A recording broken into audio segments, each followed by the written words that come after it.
The city of Santa Clara, Utah, has been providing power to its customers since the early 1980s. Since then, the city power company has had to expand due to population increases and demand. Santa Clara now serves nearly 3,500 customers. In 2006, we built this building and had 2 generators installed, and they were about 2 megawatts each. So we could generate about 4 megawatts of electricity for the city. In last year, in July, we purchased 2 more generators, and they are about 2.5 megawatts each. So our total now is about 9 megawatts of generation, and we do this mainly.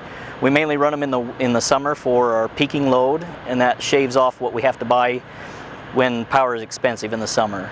Taking a look inside are the control panels for 4 natural gas generators. Deeper inside the plant, you'll find a lot of noise and 4 large internal combustion engines.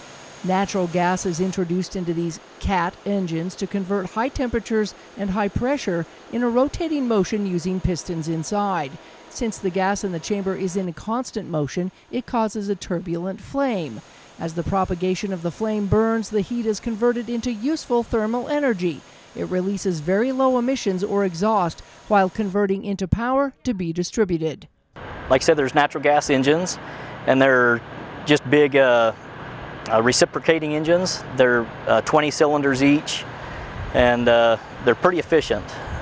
Natural gas is pretty clean burning, and they're very efficient, and that saves us from going into the market quite a bit. We still have to go into the market and purchase power because we still don't have enough, but these generators really saved us a lot of money.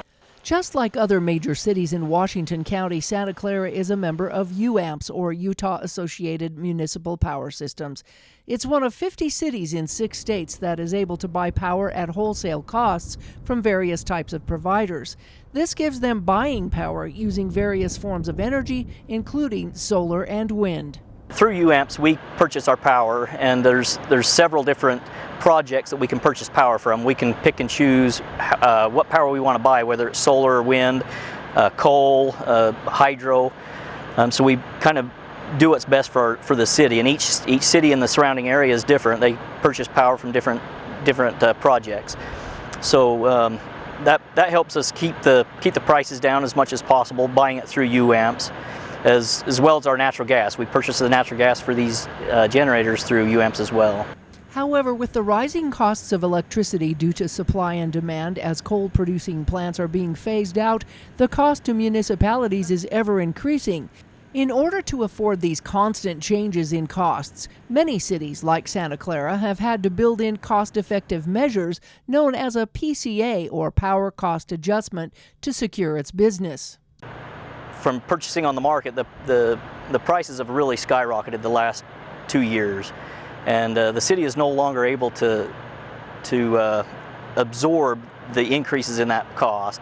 So we implemented what was called a power cost adjustment, and what that is you pay the regular 9 plus cents per kilowatt hour, and then anything above the 6.5 cents is what the base is for our power. Anything above that is calculated over an average of 6 months. So we take the previous 6 months of our power bill and average out what it actually costs to buy the power, and anything over that 6 cents is added as the power cost adjustment.